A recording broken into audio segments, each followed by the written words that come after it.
He's the AVP of broadcast scheduling with the NBA.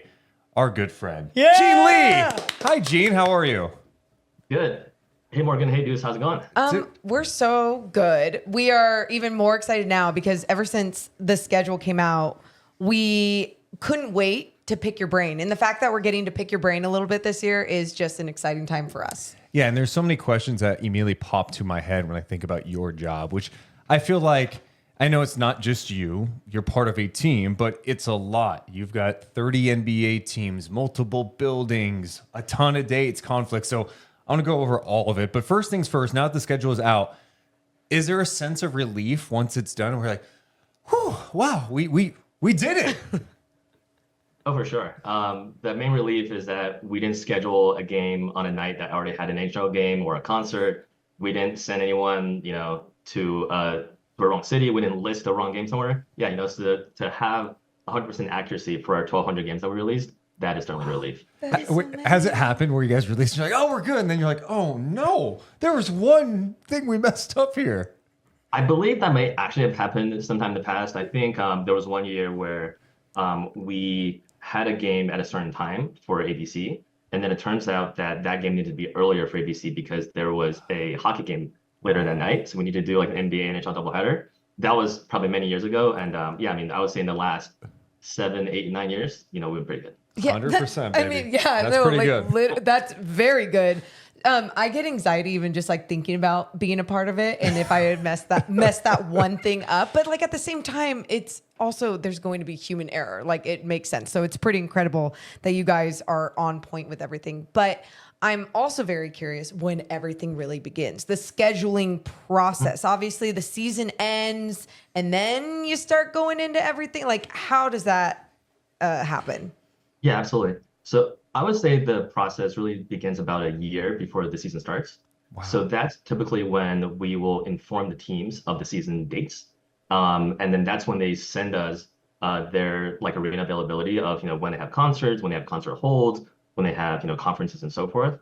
And we want that pretty much as early as possible so that we know which dates that we want to steer teams to try to get, from like promoters, or, from like NHL. Because for instance, for the NBA Cup, we really need as many dates as possible, and we definitely need those 2 dates that we play the NBA Cup quarterfinals. So for the ultimate flexibility, we'll say, hey, please tell us what's in your arena for every single date of the regular season. However, we would like for you guys to focus on these dates. We want you guys to focus on these NBA Cup dates. We want you guys to focus on ABC Saturdays, ABC Sundays, TNT Thursdays, and so forth. So that's like sort of like the trigger to the season process.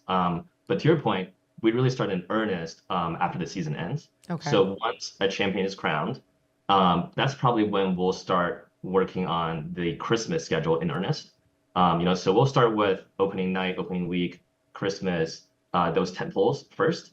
And we'll have probably like dozens of scenarios for Christmas, right? And so but we need the champion to be crowned first because one of our sort of unwritten rules is that the champion gets to host on Christmas. So we'll go from there. Then the draft happens, and then the start of free agency. So we typically will wait until after the start of free agency to start building out the national TV schedule. And the national TV schedule is really that first schedule that we built, just to make sure that we have all the marquee teams on, the marquee matchups on, all the relevant storylines that the fans want to watch on national TV. Then we'll build the rest of the schedule on top of it. So I would say it's like a 6-week sprint, between, when we first start modeling out those games to when we release the schedule, then in mid-August. Yeah, so that sounds intense. It's like, and it's exciting too, right? Because you think of one storylines, you're talking about a champion, you're talking about maybe some fun playoff matchups, maybe some players have moved. We think, right away about Klay Thompson going to Dallas, and when's that first game going to be against the Golden State Warriors? I'm guessing too, you're working in collaboration with the TV partners because they obviously want certain matchups too. I'm sure there's people, one network's like, we want that first Golden State Dallas matchup. How much are you working with the TV partners in selecting those marquee games? Yeah, certainly. We work with them essentially hand in hand. So we start the process with them probably several months before the season starts. So I would say like in winter or spring, where they're going to provide for us their broadcast windows. So we work with them on their broadcast windows first.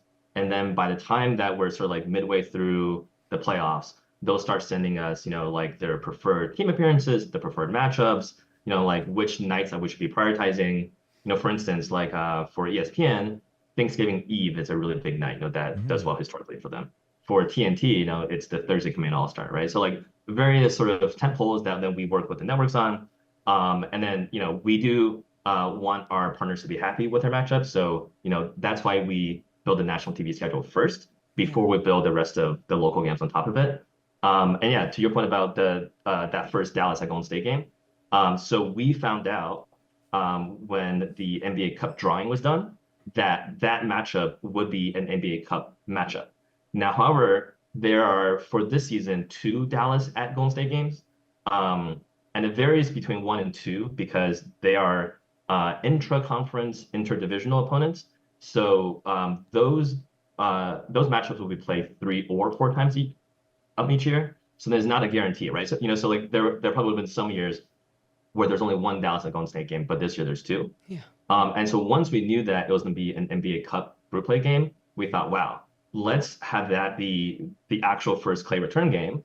And let's have it on the first night of NBA Cup group play, and let's start group play with a bang, right? Let's go as big as possible. So the national TV doubleheader that night is New York at Philly, and it's the first time that they'll play this season after their pretty exciting first round series last season, and then that Dallas Golden State game. So that national TV doubleheader is going to be really strong. And then so that game's going to be on TNT, and so then we wanted to give the other Dallas Golden game to ABC, so like there's gonna be things like that where we want to mix and match and balance between partners. So I guess putting the storylines and the angles, like those prioritize higher sometimes than other things, not just for, I guess, these TV partners, but just even when you're looking at everything when it comes to planning.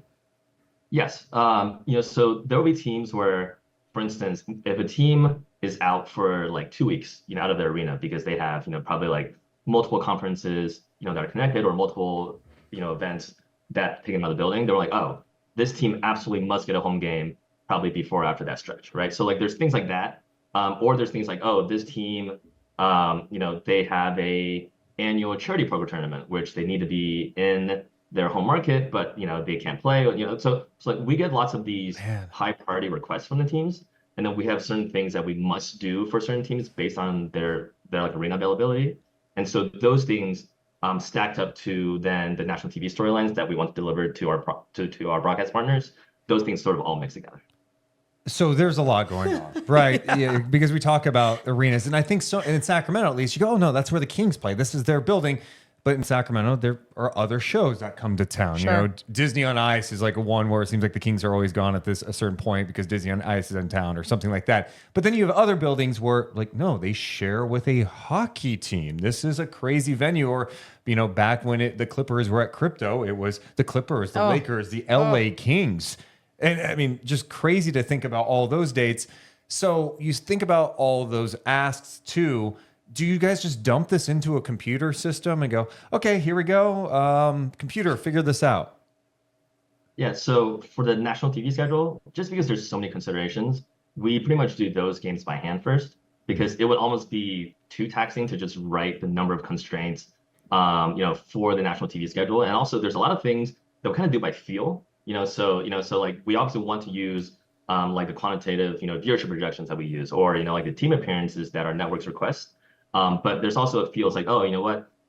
Let's get let's get that first Clay return game, early in the season. Like, oh, let's get that first Paul George return game, early in the season. Let's do these kind of heavy hitter marquee matchups later in the season. So there's various considerations for that we then do those 160-ish games manually, and then we'll use a scheduling software to try to build the rest. So we're using this third-party software that is built by a company that they have lots of clients, but they built this system that is tailor-made for us, that has all the constraints that we need for game density, for travel, for weekends, and that kind of stuff. So what we'll do is we'll lock in those TV games will lock in the team priority requests, and then the optimizer will then try to build the rest of the schedule on top of it.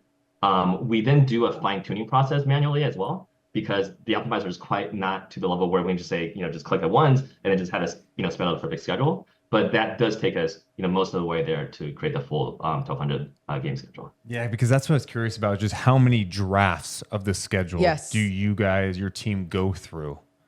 Yeah. So for the national TV schedule, so like my last file when we got signed off from the networks was V65. So we went through those that many for the national TV schedule. Wait, you say 65? This is just for national TV. Yeah. So because so it takes drafts? us Yes. just like so many iterations to. Are you okay? There's because it's done sort of like in steps, right? And then there's a lot of times from like, oh, you know what? I want, so and so game on this night. But then once we build out more of the national TV schedule, we realize, oh, you know what? We actually need to change the date of this game so we can fit another game in here. So like for instance, there is a Golden State at Sacramento ESPN game during Rivals Week, which is like that week, like in late January. And so, like that Rivals Week slate, probably changed multiple times. So just because we're trying to get in the relevant matchups, but sometimes, like a game doesn't make sense, or like they can't be there. For instance, like I thought it would be great, for us to get like a Pacers Knicks, or like a San Antonio OKC, like those are kind of like the budding rivalries for Rivals Week. However, San Antonio and Indiana are going to Paris that week, right? So they're going to Paris for the Paris games that week, and it just so happens to be the same week as Rivals Week, so we can use those teams, right? So there's lots of iterations to that, and then my colleagues in our basketball strategy team, they're the ones who are handling the optimizer, and so there's like so many drafts there, that they're doing for the overall game schedule. Before I get to the next question, I have to ask.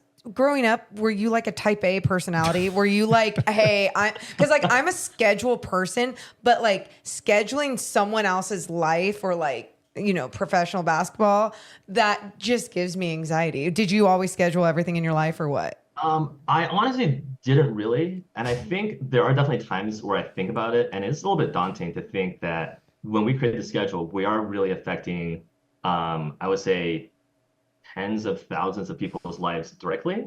And then we're affecting, millions, obviously, of our fans that are watching the games. And so that's why, that and the fact that this is a very public facing job where like our product's like literally out there for everyone to see does give us more pressure and more responsibility to do well and to not screw up. Okay, well then how about this? Back-to-backs, Yeah, because that's changed in recent years, right? Like those numbers have gone down drastically. No more 4 games in 5 nights, if I'm not mistaken.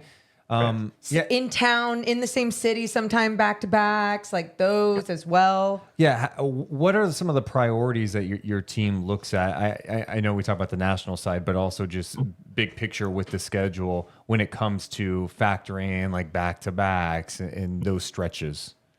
Yeah, so I think that basketball aspect and the game density aspect, we really started prioritizing that about a decade ago, so like in the mid 2010s.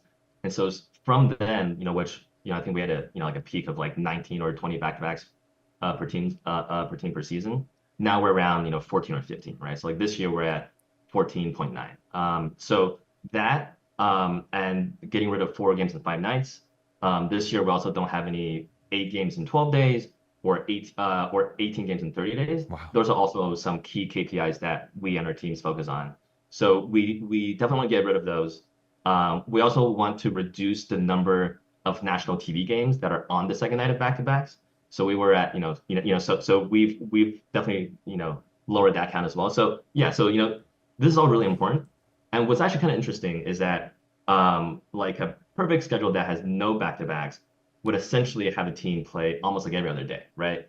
But the thing is, as we've reduced the number of back-to-backs, we've also reduced the number of 2 and 3 days off. So what that ended up doing is now teams have less natural off time to practice. So teams practice less now than they used to when there were more back-to-backs because now there's less 2 days off. So it actually kind of worked counterintuitively. So then there are definitely some teams and some, coaches and GMs that say, we like what you're doing to get, to reduce the number of back-to-backs.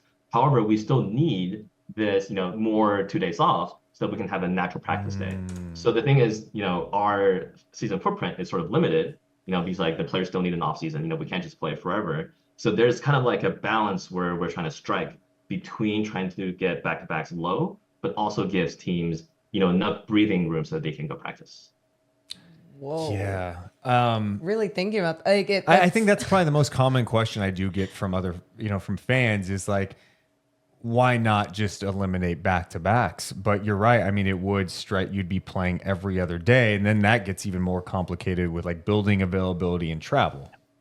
Yeah, if we had our buildings completely available across the entire season, we can definitely reduce the back-to-backs to a pretty low number, I'm assuming. But our buildings, as you've alluded to, are just so busy, with hockey and concerts and whatever other stuff.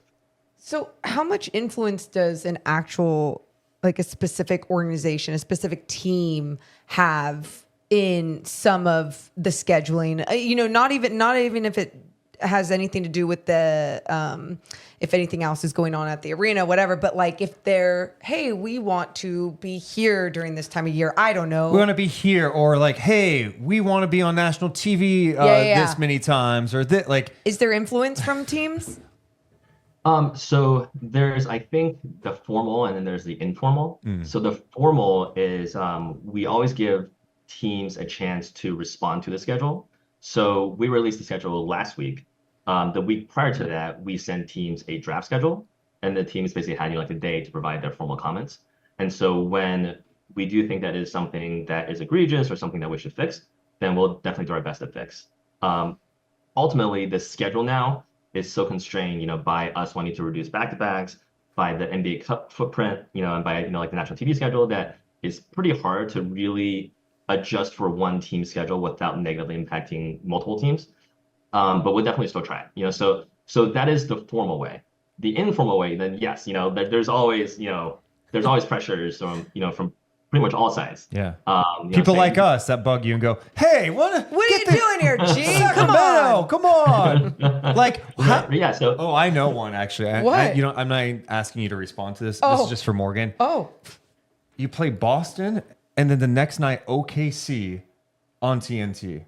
The Kings. What's a Sacramento do to deserve that? Are you saying this to me in private right now? So then pretend like Gene's not even here for got this. it. Got it. I Boston, like it. okay, back to back. You know what? I'm sure there's probably TNT the next night? after talking to him for the last There's a 15 good minutes. I'm reason? sure there's a good reason. Okay. yeah. We talk so much about like all the different things that you and your team have to look at when putting this together. What's your favorite part about it? Like, what's your favorite part about your job? Yeah, I think the favorite part is just seeing our product. I love watching our games. I love watching our national TV games. So to know that I basically, was a part of setting that schedule and just, creating these hopefully very appealing matchups and doubleheaders and, like the Christmas slate and so forth. And then, there's times where, like obviously online we get both positive and a negative feedback. Sure. But when a commenter on like Instagram says, "Oh, like the NBA schedule is cooked," or something like that. Yeah, I mean we probably more often get the opposite kind of feedback. But certainly just knowing that people enjoy our product, people enjoy the schedule, since it is very public facing, that's probably my favorite part of it. Like, it probably feels so good when there's a Christmas game that just crushes, that just kills on Christmas Day. Is there a specific time of year where it's the most fulfilling for you when a game just crushes on TV? I think so for the regular season, I would probably say opening week because it's so fresh, and like everyone's really excited. And then, if you're putting a team on and then, they really show out, then that's like, oh, wow, you know what? We got lucky with, because that's hard. You never know what you're going to get, I feel like, at the beginning of a season. Right, exactly. And there's going to be like blowouts, during like opening, that kind of stuff. But, hopefully, those games are competitive and then everyone's really excited, so that's great. But probably more so for me is the playoff schedule, so like when we release the playoffs. So like, just seeing, for instance, like opening weekend, those 8 games, making sure that we have the right sequencing, which games are on which networks. that definitely is great. I'm basically on my couch, basically for to watch all 8 games and just trying to see, oh, what did we do well here? Was this a nice segue? Was this nice sequencing? How well do you know the schedule? Like, if I asked you something about a national TV game, would you know it off the top of your head, or do you have to look? I'm just so curious because of how like locked in you are with the schedule. Like, do you have it memorized? There are seasons and there are stretches of national TV schedule where I can tell you Okay. the doubleheader that night. I would say this year I can probably tell you right now, like 70, 80%. Like if you give me a date, That's I can probably tell you insane. the games on those nights. That's But I don't really have good. it 100%. That's really good. Gene, I don't know if that's healthy or not. Ball is life, Morgan. Well, one more thing. This Okay, is the last okay. thing because I know I'm just thinking what fans are going to, hey, what about this one? So I feel like there's no number that is going to satisfy a fan. But like being on national TV, I think is the ultimate like sign of respect in the league, right? That means like you feel like, oh, your team is worthy of being in front of a national stage. So Kings fans saw that between ESPN and TNT, they're on 6 times, which I think is down from the scheduled 11 last year. They didn't make the playoffs. It makes sense. There's a chance that games could be added later, right? How does that process work? Yeah, so we do flex scheduling during the season, and we want to be as sensitive to what's going on during the season and capturing the right moments and the right teams and the right matchups. So there are times that we'll miss, or like maybe a star player's injured, and maybe like a game on that night is a better fit. So we've done honestly probably more and more of that. And our teams are really good about being cooperative, because we sometimes need like start time changes, and sometimes like an RSN broadcast gets taken away because now it's like a TNT exclusive and so forth. But so we've done, I think last year we were like in the high teens. Wow. So like we changed like I'd say something like 18-ish games from ESPN and TNT.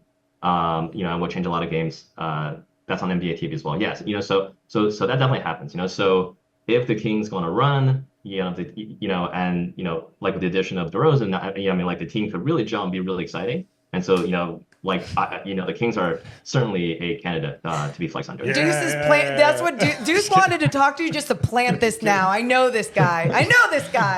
Gene, seriously, we appreciate you taking the time to give us a little insight about what you do. I think so many fans are curious about like, man, how does this all work? Because you're right, there are so many games, so many different factors from, like we said, TV partners, building availability, interesting storylines. Things evolve so fast in this league.